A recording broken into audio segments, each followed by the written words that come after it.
Alice? Who the fuck is Alice? Eavesdroppin.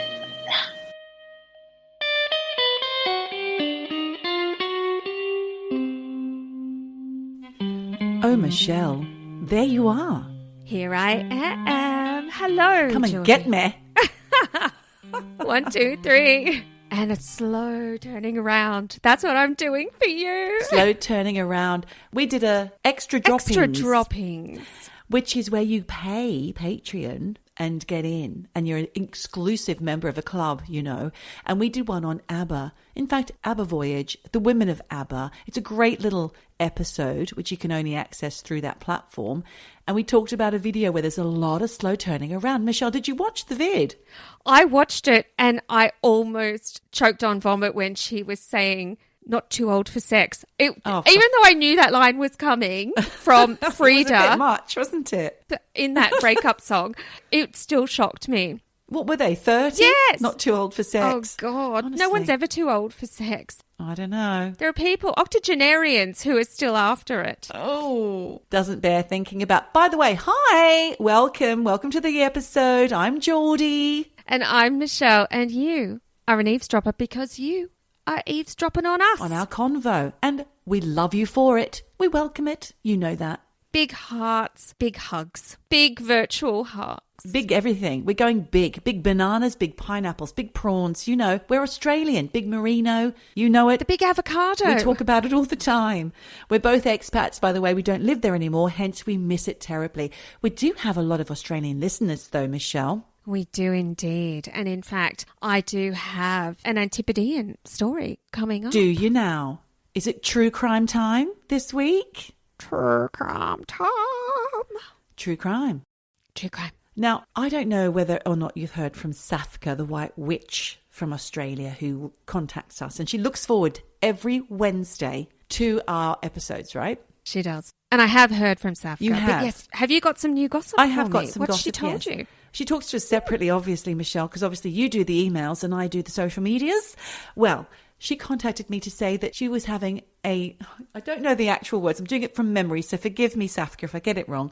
She said, I so look forward to my Wednesday hits of eavesdropping. And actually, we've got Jono, a.k.a. Kiss Apocalypse, coming around for a vinyl party later. And music, not outfits, she said, which was good because I was going there. I was thinking, oh, my God, they're all dressing up in PVC. What's going on? Suburban, Pampas grass. I would love to see Jono. Would you? I would love to see Kiss Apocalypse in a vinyl robe. I wonder if that's even possible. Oh, God, that sounds like a wipe clean scenario. Well, I did ask for photos of their vinyl party and and apparently he said he loves the podcast. He's such a fan. So another shout out, Kiss Apocalypse. Oh. We don't mention you enough. You need to get writing in again. It's been a while. It's been a hot minute. Shall we sing his little song? Kiss, kiss, apocalypse. Kiss, kiss, apocalypse. I don't actually know how it goes. Sorry, Jono. And I sang it in the wrong key, but hey ho. But do you know how much we love you guys? We do. That's how much. And you write in, and we always mention it. Charlene in the UK, she gets her mum. Her mum gets shout outs, for God's sake. She does indeed. Hi, Margaret. Hi, Margaret. Yeah.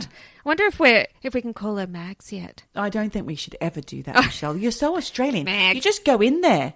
I have been in a WhatsApp group or something, or, you know, a class rep situation where there's been another Australian mum apart from me and a third mum, and the other Australian mum will say, can I call you Ange? And she'll say, no. But it doesn't deter her. She'll continue to call her Ange. I'm not sure I'd like to be called Misho or Jordo, you know. Mickey, Shelley. You get Shelley. I do get Shelley, I get Shell, I get Mish, Mishy. I get Geords. I get Maggot. But that's my English friends that say that.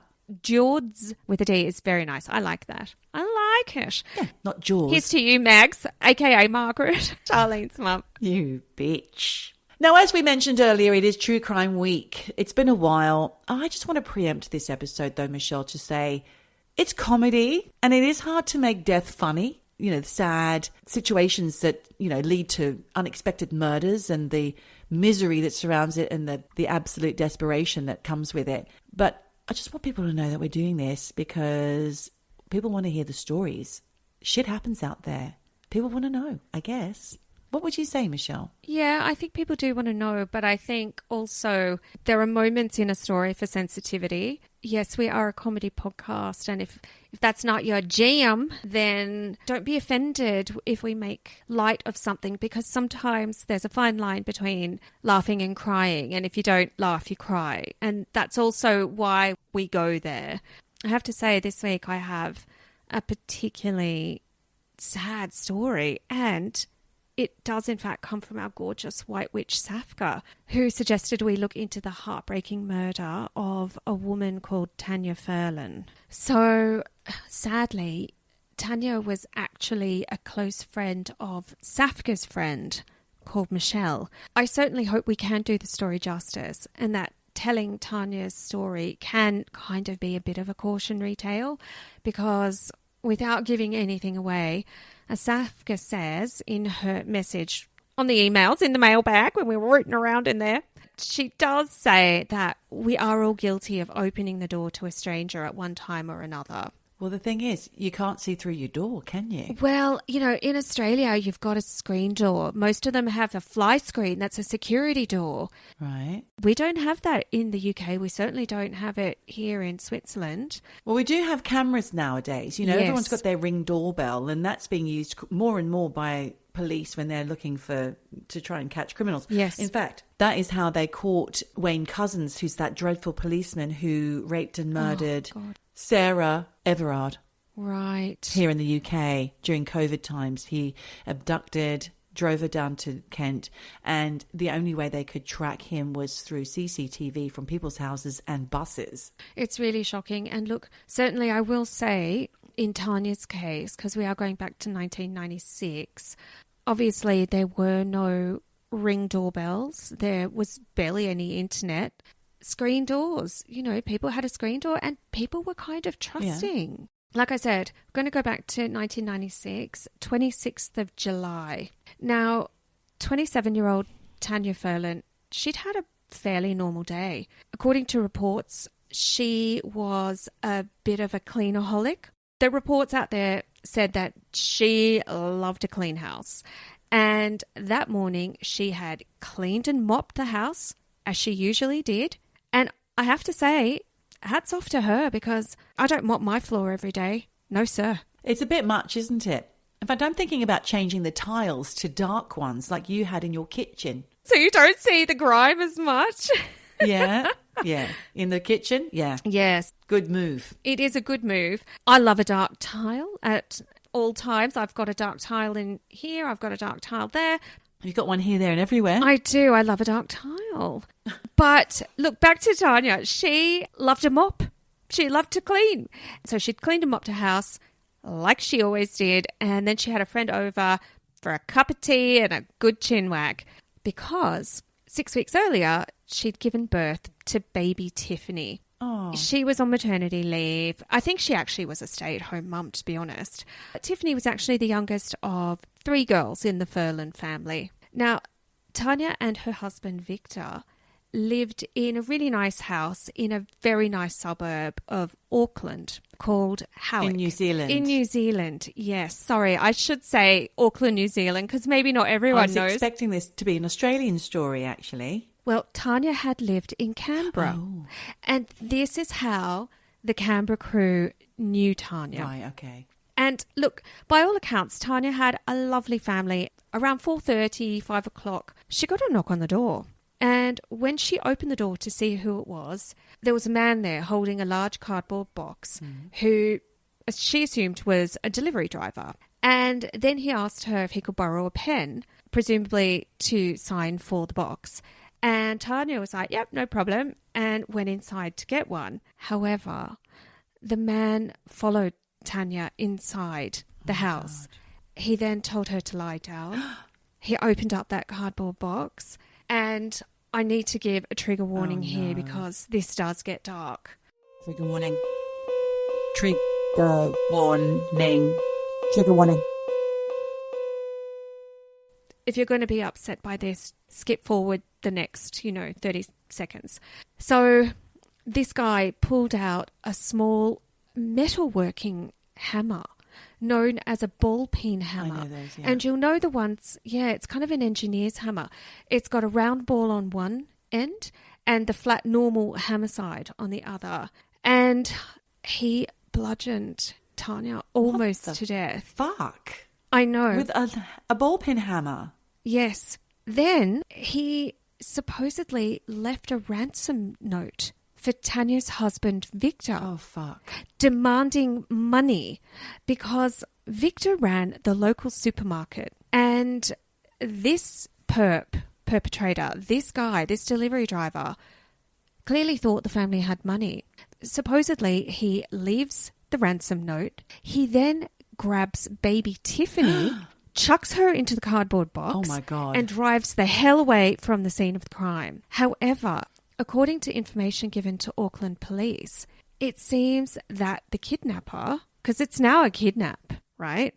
It seems that the kidnapper had a change of heart about the plan. He then decided, I'm going to dump 6-week-old Tiffany 18 kilometres away from the family home in some bushes at the Royal Oak Baptist Church. And then he thought, I've got to go back and get that ransom note. So he drives back to Tania's house to get the note. But when he got there, he apparently freaked out because he realised he must have hit her too hard because blood was pouring out of Tania, but she wasn't dead. Oh, God. Again, trigger warning here. He hit her another 5 times with that hammer to make sure she would not live to tell anyone what really happened that day. Oh, my God. Did he have his face exposed? I suppose we don't know. The only witnesses were Tiffany and Tania. I would say yes. And I think that this is also one of the things that probably freaked him out.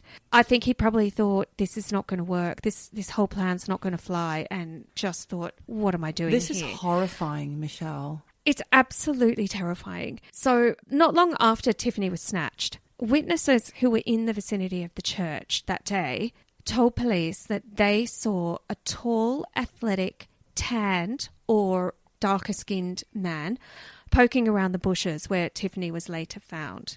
They also told police they saw a red Daihatsu hatchback leaving the church car park just before Tiffany was discovered in the bushes.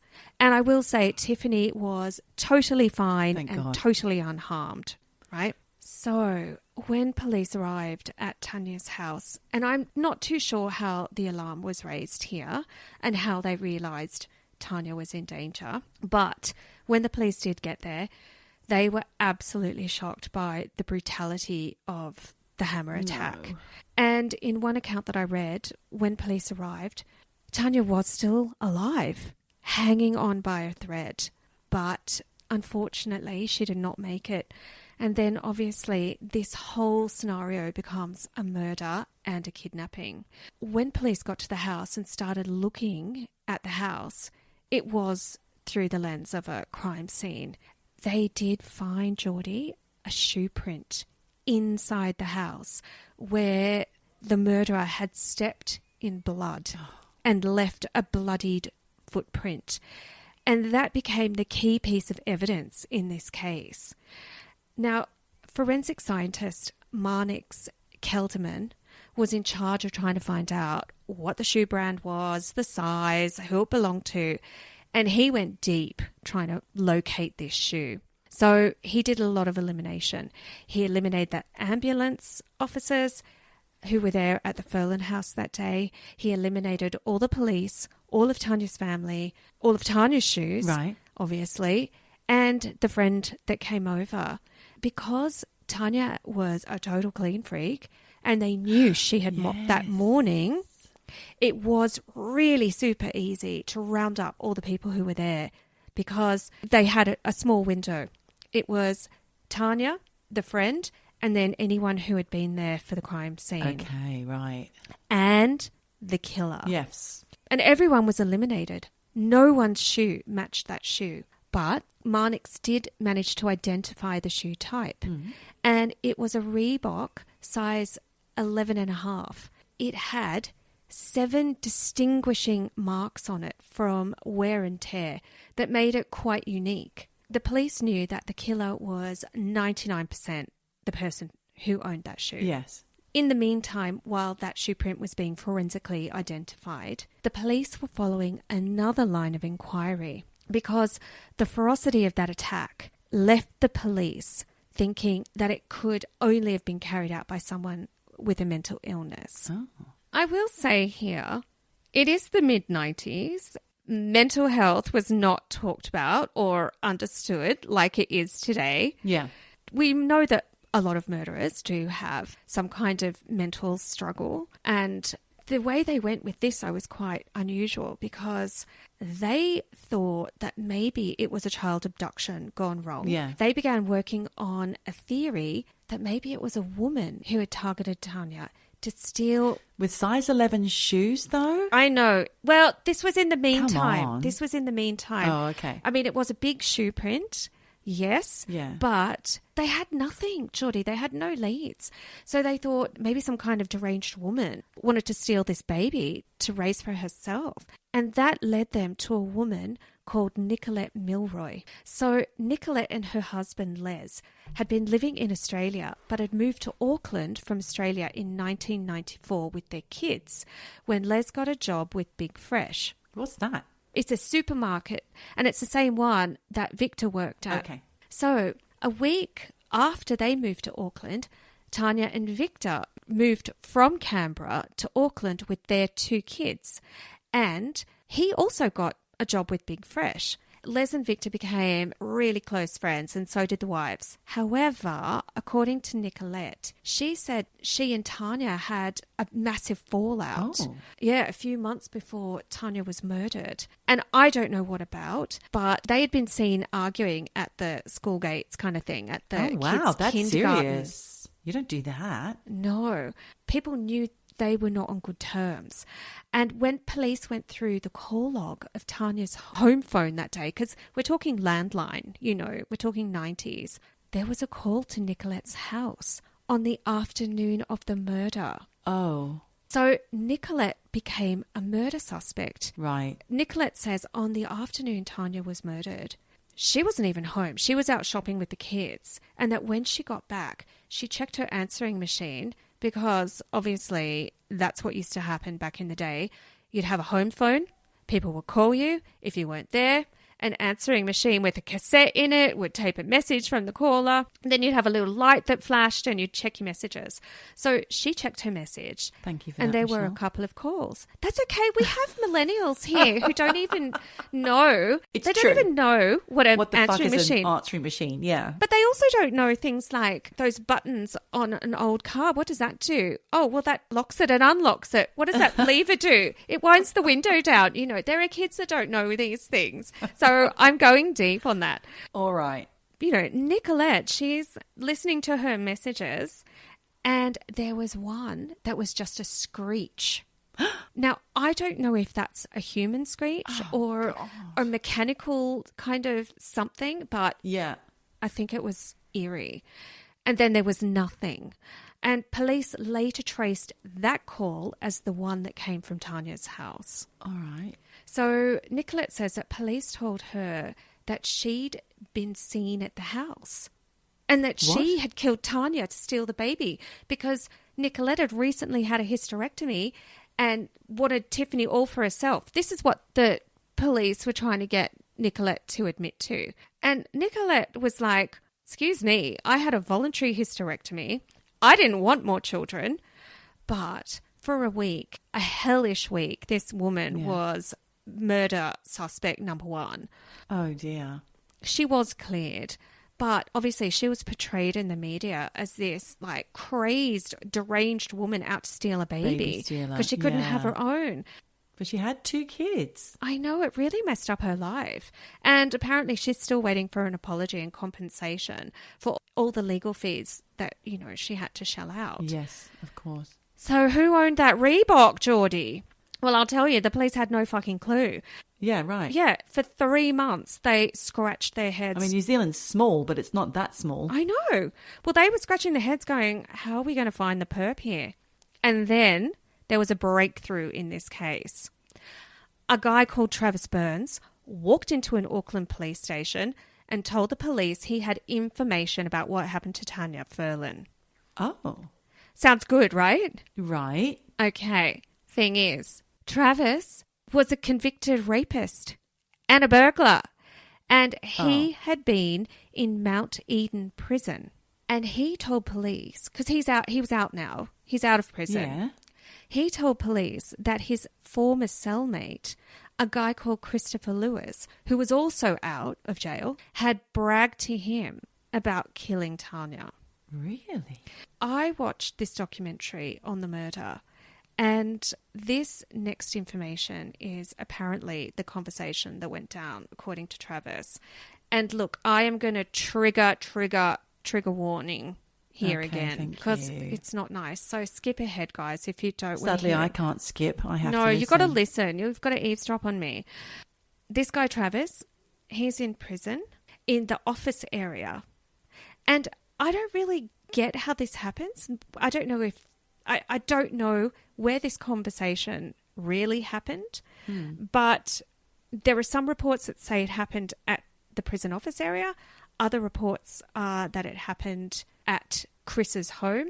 I don't know. It's pretty murky. But he said something, and this is a quote, "Did you hear about that Furlan chick that got murdered and some mad bitch stole her baby?" Well, that mad bitch was me, bro. And Travis says, "So why'd you do it?" And Chris said, "I needed money, man. A couple of $1,000 to throw on the dojo." What's a dojo? Well, apparently, Travis reckons Chris wanted money to start his own martial arts studio. Oh, dojo. Because Chris, Chris was a really mad keen kind of ninja martial arts guy. God. He wanted to drop some money on that. So that's what the dojo refers to here. So going back to the conversation, Chris apparently said, "Thought I'd grab this chick and get her old man to pay. Her husband's the manager of the Big Fresh out at Glendale, yeah? And the amount of money they make on a Friday night, man, I thought he'd be able to pay no problem." And Travis says, "What did you do?" And Chris says, "Well, I go up to the house with this cardboard box, right? Like I've got a delivery. And I say, 'Hi, I've got a delivery for Victor Furlan. Oh, I haven't got a pen. Can you get a pen for the signature? I've lost mine.' And I say to her, 'You haven't got a pen, have you?' Oh, and she goes, 'Yeah, I'll just grab one.' So she turns around and goes and gets a pen. And when she comes back, I'm ready for it. She starts screaming, thrashing. So I get her down on the ground. I thought I'd tie her up, shut her up, because she's just thrashing about. So I grabbed this hammer that I brought with me." And Travis says, "What kind of hammer?" And Chris says, "One of those engineer's hammer. You know, the ones with the ball pin. Just to finish it off." So according to Travis... Yeah, I know. It doesn't really make a lot of sense. It's just weird.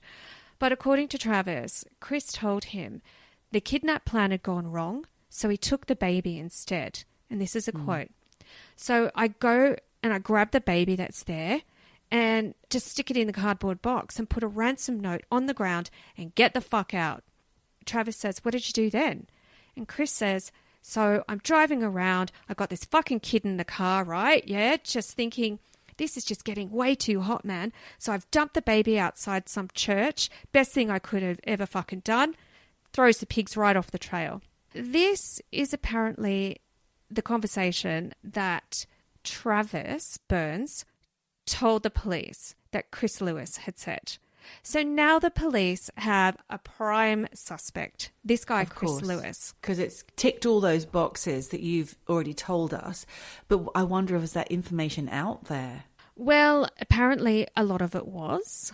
Right. But the police already knew of this guy, Chris Lewis, because when Chris was 17 years old in 1981, he was arrested for arson and for trying to rob a post office with a shotgun. And then later that year, he was arrested because he tried to assassinate the Queen when she was on a royal tour to Dunedin. Oh my God, I think I've heard about this. Yes, that's this guy, right? Oh. So he was sentenced to 8 years in prison for the attempted assassination. When Travis Burns pointed the finger at Chris Lewis, the cops were like, "Yep, Yep, let's go get him. So they tracked him down and they found him at his parents' house where Geordie, he was wearing a pair of Reeboks, size 11 and a half, that had 7 marks on the sole that 100% matched the print the police found at the crime scene. Also, the marks on Tania's body were consistent with the marks of a hammer that was a ball peen one. And when they raided Chris's house, they found a notepad where they discovered the indentation of a ransom note. So police immediately charged Chris Lewis with the murder of Tania Furlan. And Travis Burns, the rapist, and worse, who turned evidence on Chris, was given a handshake, 30,000 New Zealand dollars, was put into witness protection and given a new identity along with a new driver's license. So, I guess you're thinking that's case closed, right? No, it troubles me deeply that the hero of the show is a rapist and worse, as you said. Geordie, he's no hero because there is more.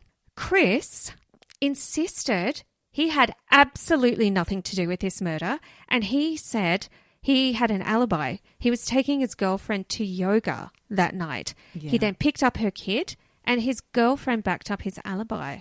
But the police were certain they had Tania's killer. Because of the shoes. Because of the shoe. And once they threw Chris into prison, this guy's mental health went rapidly downhill. But the whole time, he insisted to police it was a setup. He was framed. And that her real killer was Jimmy the Weasel, a.k.a. that guy. Travis Burns. Yep. I knew it. Yep. He insisted that it was actually Travis who killed Tania and that Travis set him up as the killer. Yeah. Now, I thought, how are you going to explain away the Reebok print and the ransom note? But Chris did have a conversation with police officers where he did give some details, but he never got a chance to explain those details at a trial because on the 23rd of September 1997, Chris, while he was in prison, shaved his head, wrote a suicide note saying, "I did not do this crime. I did not kill Tania Furlan." And he wrote on that note, "I'm looking forward to peace of mind. I am tired of feeling no joy, pain and disappointment. One day you will understand. With all my love for you, Chris." And then, in prison, moments later, he electrocuted himself in his prison cell. Oh my God. So, because Chris killed himself before his prosecution case could go to trial, the case was closed. Oh, God. Yet, Chris had pointed the finger at Travis. And maybe if the trial had gone ahead, certain things would have been brought up. Like, for example, the guy people saw at the church where baby Tiffany was found said the person they saw was tall, muscular, and tanned with a dark complexion. Chris was short, blonde, skinny, with glasses. Oh. Plus, he was driving a Mitsubishi that day, not a red Daihatsu. Right. Again, case closed, right? No. It's not. not. I've got more. I thought so. It's not. Because on November 12, 1998, 33-year-old Joanne McCarthy was at home in Auckland with her 11-month-old son and her friend's 14-month-old daughter when there was a knock at the door. No. And just like Tania, Joanne was attacked by an unknown person when she opened the door with a hammer. Oh, no. He then drowned her in the bathtub to make sure she was dead. Oh, what an asshole. So is this a copycat murder? Because it couldn't have been Chris because Chris Lewis is dead. Yeah. Then, during the autopsy, the killer's DNA was found under Joanne's fingernails because police reckon she really tried to fight her attacker. And after running it through their database, they got a match. Who do you think it is? Travis Burns. Yep. Yeah. Oh, man. They gave him a reward and sent him away with a new name to do this again. It is absolutely horrifying. And, you know, we have 2 women killed in almost identical circumstances. Yeah. One by a man who's dead, who claimed he did not do it till his dying breath. Yeah. And one by a man who informed police that Chris Lewis was the killer. Yeah, well, he didn't have anyone else to pin it on this time, did he? What exactly Chris Lewis told police when he thought that he was set up was kind of along these lines. He apparently told police that Travis stole his shoes because they were mates. Yeah. Travis stole his shoes and wore the Reeboks on the day Travis murdered Tania. Because apparently Travis was living in a halfway house about 40 k's from the Furlan home. And Chris had loaned Travis his red Daihatsu so he could go out and look after a marijuana plot that these two had together. Oh. So the pair were mates and apparently had been since they served time together. Then Chris was released in 95 and a year later Travis was paroled, which is when Travis went to see Chris with a kidnapping plan to make some money. But Chris reckons he said to Travis, I'm not interested in any kind of kidnapping plan because there had never been a successful kidnapping ever in New Zealand. And he also told Travis that he just wanted to go straight from now on. Back to the car, Travis denied ever borrowing the car except for one time, but not on the day of Tania's murder, which I think sounds a bit clever because what he's saying is, if you go through that red Daihatsu, you'll find my DNA, but it's because I only borrowed it once. But nothing ever came of that. Yeah. Then Chris apparently also said he remembered one time that Travis had come over to his place and had ripped a page out of his notebook. And he says that could have been Travis writing a ransom note and leaving the imprint in his house. I think it all sounds a bit bullshitty to me, but Joanne McCarthy's murder was just too similar. It's too similar, exactly. Travis's alibi on the day Tania was murdered was that he reckons he was on parole and living in that remote halfway house and that guards there had a timesheet to prove that he was at the halfway house at the time Tania was murdered. Except it turns out that the guard was pretty sloppy with his paperwork. And when he was pressed, he did admit that he had seen Travis earlier in the day and just ticked the box that he'd seen him there that afternoon too. So he could have had time to do that. What a piece of shit. And there's another theory that Chris and Travis had gone to Tania's house together. But, you know, it all seems a bit too risky.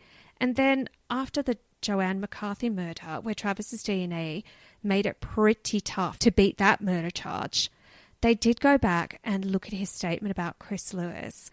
And in hindsight, they did sort of think some of these things don't add up. Maybe things here are a bit too convenient, like, you know, mentioning the particular hammer and all of that stuff. Yes, it's like belt and braces. Let's really double down on this. Make sure they know it's a bullpen hammer. Exactly. But really, no one knows who killed Tania or why. And whether it was Chris Lewis just wanting some ransom money or Chris and Travis going in on it together to get some ransom money, or Travis just on his own for the sick pleasure of murdering a young mother like he did with Joanne, we're just never going to know. However, Travis was found guilty of murdering Joanne McCarthy in August 2000, and he was sentenced to life in prison with a non-parole period of 15 years. That's 2015, and since then he's applied for parole twice and has been denied because psychologists believe he is a high risk for reoffending. Yeah. But they can't get him for Tania's murder. No, they cannot. Because somebody else was already in the picture for that, even though he was never convicted. No. So it's just sort of gone by the wayside. Oh, and that is the unnecessary and heartbreaking murder of Tania Furlan. But I have been messaging with Tania's friend, Michelle, who wanted to share a little note about Tania here. I think that's really beautiful that she does that, because quite often the victims don't get remembered correctly when it's such a horrifying story. And she said, I would like for the lovely, hilarious, kind, gentle, beautiful personality of Tania to be known. I'm going to summarise here because Michelle wrote this really beautiful recollection of memories. But she did say that Tania was really smart beyond her years, and that at 17, she was engaged to be married to Victor. She was completely in love with her husband, and that Michelle realised very fast that Tania was a really wise kind of old soul. A lot of things that Tania had said to her at that period of her life still ring through her mind. She still has Tania's words, wise words in her head from time to time. She's never forgotten her friend. No. She particularly wanted me to mention that Tania absolutely loved a band called Smokey. Oh, yes. 23 years been waiting, boot and do. I don't know the actual words. Living next door to Alice. Yes. Alice. Who the fuck is Alice? That's what they do over here whenever you sing that song. It's a bit like the Angels. Am I ever gonna see your face again? No way, get fucked, fuck off, is what the Aussies do. But over here, it's Smokey, living next door to Alice. And every time you hear that song, you have Who to... the fuck is Alice? Who the fuck is Alice? But sorry, I've broken out of that because I'm just feeling quite moved. I actually have a bit of a lump in my throat right now listening to this beautiful memorial to her friend. Sorry, Michelle, for interrupting. Oh, no, it's okay. There's a lot of darkness to this story, but the light here is that Tania was this beautiful, amazing mother. She was an incredible wife. She loved to sing and a dance. And in fact, Michelle says she remembers singing along in the car one time to Paul Carrick's version of When You Walk in the Room. Every time that you walk in the room. For Michelle, she has just beautiful memories of Tania because Michelle was actually the maid of honor at Tania's wedding.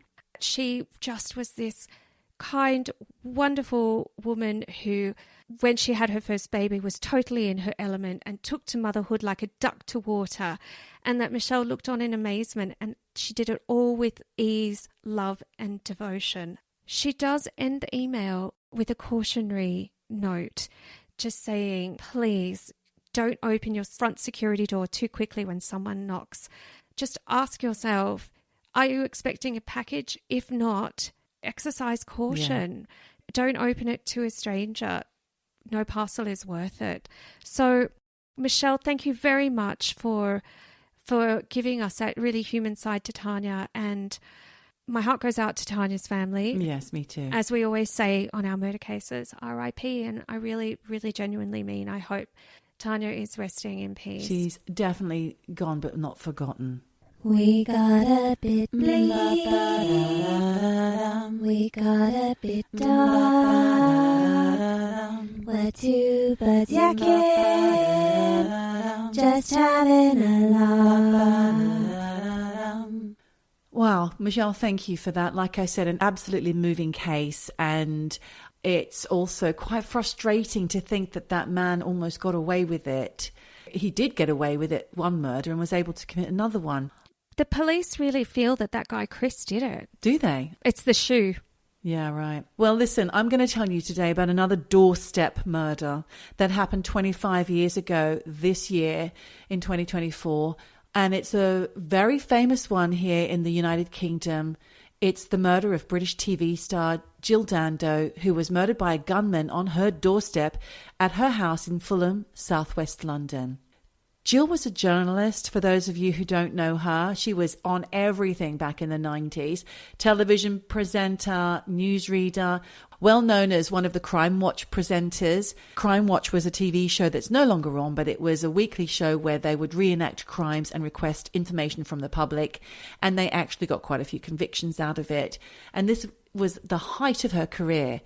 And we have mentioned her before on the podcast. In fact, I felt sure, Michelle, that you had done a whole episode on Jill Dando, or Jill Jando, as I was calling her, in the Real Line of Duty episode way back in season 1 or 2, I think. Well, I felt that you'd done a whole episode on hers. I felt it was you. Well, I think we must have just touched on it and maybe talked about it, privately. I don't know what's private and what's on the podcast anymore. But a few new things have come to light in the years intervening since her death. So I thought I'd share. Now, when I say come to light, they've come to light for me. So let's get back to Jill's final day, which is also quite triggering.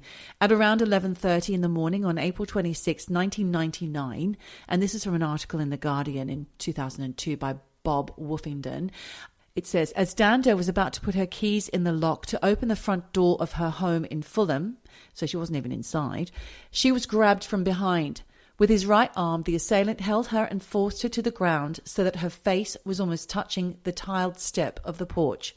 Then with his left hand, he fired a single shot at her left temple, killing her instantly. The bullet entered her head just above her ear, parallel to the ground, and came out the right side of her head. Sorry about that. It was a bit descriptive. But forensics indicated that Jill Dando had been shot by a bullet from a 9mm short caliber semi-automatic pistol. And as the article said, the gun was pressed against her head at the moment of the shot.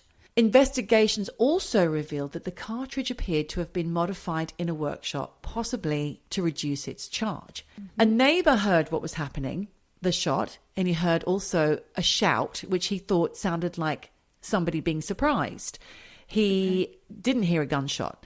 He said he looked out of his front window, and despite not knowing what had happened, he managed to get the only certain sighting of the killer, a 6-foot white man, aged around 40, walking away from Jill Dando's house. Oh my gosh. I don't know that I've heard this before. Haven't you? At this point, it was the biggest murder inquiry conducted by the Met Police. And one man was convicted, but later acquitted. And the murder remains unsolved, I'm afraid. So who was this man? Barry George. Those of us in the UK will know who I'm talking about. He lived about a half a mile from Dando's house, and he had a history of stalking and sexual offences. So he was arrested on May 25th, 2000, nearly a year after Jill Dando was killed. So Barry George, he's a neurodivergent man, and as a child he was at boarding school for children with emotional and behavioural difficulties. He was deemed unusual in that he claimed to be a stuntman called Steve Majors, who, if you remember, that was the Bionic Man. Stussum, as my brother used to call him. I thought it was something else. I thought it was Stussum. John Majors? Steve Austin. Steve Austin. Stossum. That was it. That's what my brother called him, Stossum. Sorry. Back to my serious voice.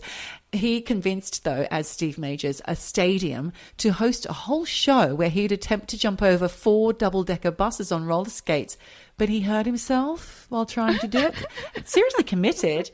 Then he'd also been found on the grounds of Kensington Palace when Charles and Diana were resident, Prince Charles, now king, and he was found hiding there, wearing a balaclava and carrying a poem written to Prince, now King Charles. He's a blagger, isn't he? I think he's probably got a gift of the gab. Attention seeker, yeah. George also had previous convictions of attempted rape and indecent assault and had been accused of assaulting his ex-wife a few months into their marriage. So police focused on him, and during a raid on his flat, they found a photo of Barry George dressed in a leather jacket with a gas mask and a blank firing pistol in his hand. He denies that was him. Also, he had news media coverage of Jill Dando in his apartment. He was put under surveillance and then arrested, as I said, in May 2000 and charged with her murder on the 28th of May. He went to trial in 2001 and was sentenced to life imprisonment in July that year. He was the only person ever put on trial for Jill Dando's murder, and he always insisted he had never met her and didn't even know who she was.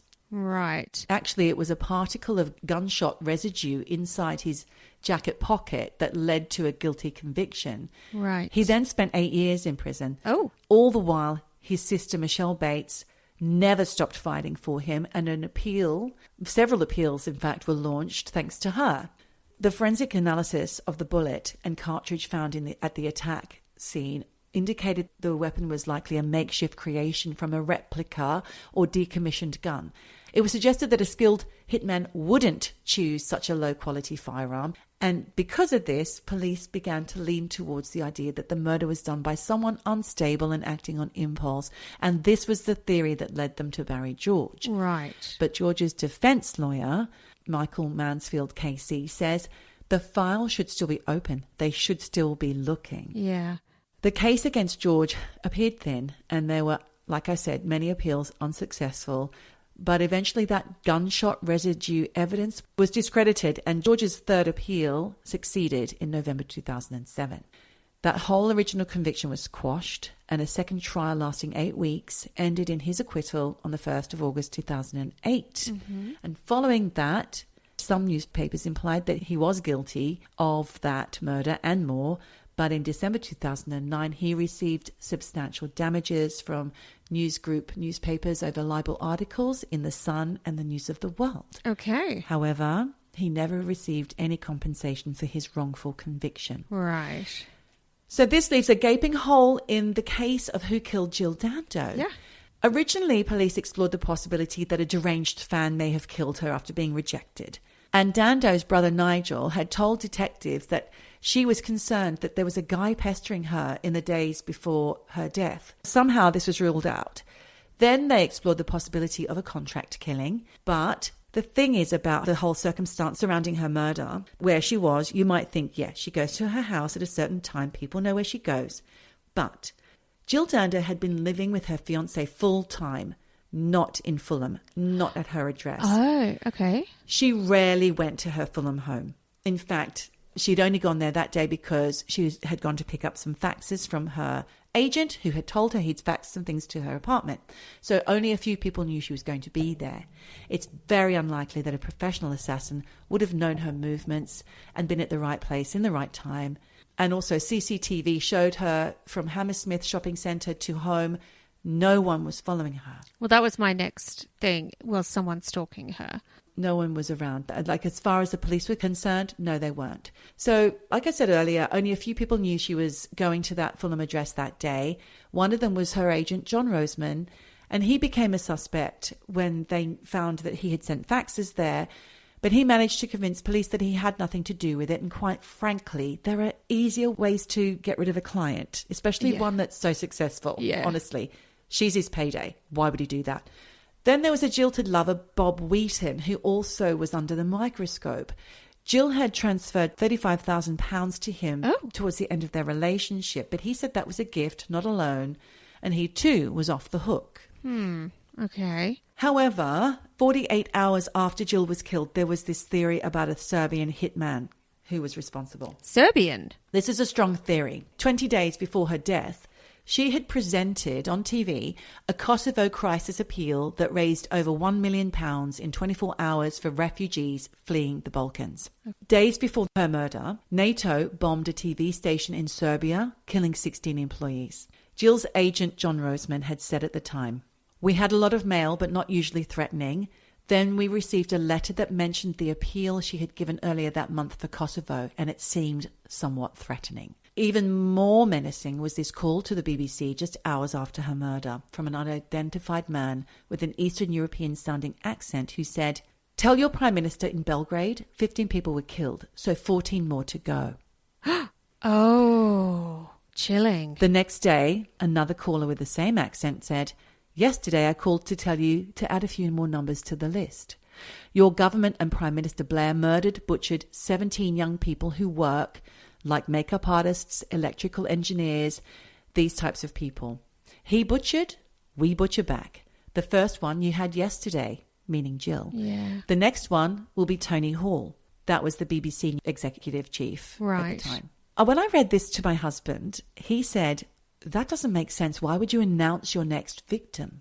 So this is an interesting theory. It does sound like it's got legs, but from looking at it, I'm thinking, are they a little bit like your story, Michelle? Are they trying to throw people off the scent, to almost hand you the answer to who killed her? Yes. Throw someone else under the bus, throw you off the scent. It's... Now, I mentioned earlier about Crime Watch being a potential theory as well. Well, being a sort of show where a load of criminals might get pissed off with Jill Dando and Nick Ross, who also co-presented, because their show got them convicted.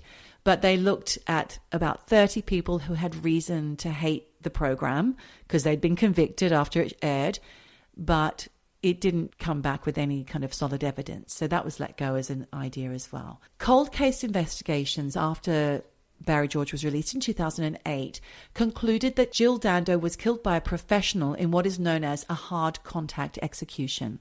The style, as I described it earlier, it wasn't sloppy, it wasn't sporadic, it wasn't last minute, it wasn't amateur. So the reason why it was done this way, we think, is because it was close to the head, so muffling the shot, the sound of the shot, and also so the killer wouldn't get blood spatter as well. But here's another theory, Michelle, which to me, it feels like it fits. Okay. In 2022, there was a court case of the French former elite model agency boss, Gérald Marie. There were allegations that Marie wanted an undercover female journalist called Lisa Brinkworth dealt with because she had exposed his firm years before. Gérald Marie was one of the most powerful men in fashion. This woman, Lisa Brinkworth, worked for the BBC TV show McIntyre Undercover. She posed as a model and she joined the modelling agency in 1998, secretly filming the goings-on for McIntyre Undercover. Then the show came out and Gérald Marie sued the BBC for 1.7 million and made an agreement that they would never show this TV program again. So then later in 2021, Gérald Marie was accused of sexual assaults and rapes involving at least 11 women during the 80s and 90s. God. His abusive behavior was apparently, like Al Fayed, as we've spoken about recently, an open secret and part of an ingrained culture of exploitation at the heart of the modelling world. And during the ensuing court case in France, much was revealed regarding documents which referred to conversations had back in the 90s where Marie was heard by staff ordering Russian mafia to deal with a problem. Omar Harfouche was an executive for Elite Model Agency at the time. He said in 1999 that he was in the room when Marie asked Russian mafia to deal with the Brinkworth problem. Now, he said he told the BBC numerous times, but those warnings never reached Brinkworth. The BBC did, however, move her to a safe house. She lived in the area. She looked like Jill Dando. She was in a safe house at the time. So it's thought that the assassin went on to kill the wrong target. No. So you think this has legs? I do. Have you seen pictures of the two of them? No, I haven't. I haven't done that, unfortunately, but I'm taking the article's words for it that they looked similar. They had people in common, including Jill Dando's fiancé. Right, so they were in the same circles. Yeah, they were both blonde, same height, in their 30s, same build. Basically, a lot of this information has come from Netflix. They've, of course, done a documentary about it. Right, called okay. Who Killed Jill Dando. Yeah. So obviously, Gérald Marie denied the allegations and prosecutors closed the investigation in February 2023 due to the statute of limitations. What? He never got done for all of this. No. And there's a lot. If you look into Gérald Marie, you'll find so much shit on this man. For example, in 2021, American model Carrie Otis, who was married to Mickey Rourke, filed a complaint against, she was an actress as well. She filed a complaint against him for allegedly raping her when she was 17. Oh, God, that poor woman. And then another 15 women have approached French authorities with sexual assault allegations against him. Right. Do you know he was married to Linda Evangelista? Who? The French? Gérald Marie, yeah. No. She married him. She Oh, says my that she God. knew nothing about the reported rapes and sexual assaults at that time. She was married to him between 87 and 93. But she does believe the women who came forward and she thinks they're telling the truth and she praises their courage. Meanwhile, BBC journalist Lisa Brinkworth said that she would be going ahead with civil cases against Gérald Marie because obviously the legal route is shut, but there are loads of people who are going into civil action. Brinkworth said she was also sexually assaulted in a club in Milan by Marie in 1998 while undercover for the McIntyre documentary. Oh, She'll be appealing the French criminal prosecutor's decision as well. Wow. If this happens, though, Michelle, maybe more info will come out about Jill Dando's death and who's ultimately responsible. It could be all wrapped up. Could be all wrapped up. I mean, I just quickly looked at pictures of the two of them. Yes, thank you for doing that work for me. They're both blonde. I think that's about as far as it goes. But look, you never know. People could have got the two of them confused. Very interesting theory. And yeah, a lot of these cases, because obviously Jill Dando was so beloved by the British public. Yeah, but maybe not in Russia and maybe not in France. So that's why they thought, they didn't know who she was and didn't get the right lady. What I meant was she was so beloved that I think a reinvestigation of this case Yeah. would be welcome, because it is a cut in the psyche of the country. You know, the Jill Dando, the Jill Dando case really cut deep. Yeah. I think. Absolutely fascinating new theory. Thanks for that. And do you know what? I think this will not be the last time we mention Jill Dando, aka Dill Jando, on this podcast. This space. Also, Michelle, I've sent you some links to link up in our Patreon, which is where you find all the links to our research. Yes. There's some articles which are quite rough about Gerald Marie and his accusers. Creep. It's worth a read. There's no real evidence against him, but when that many women come out, it's a Me Too situation, isn't it?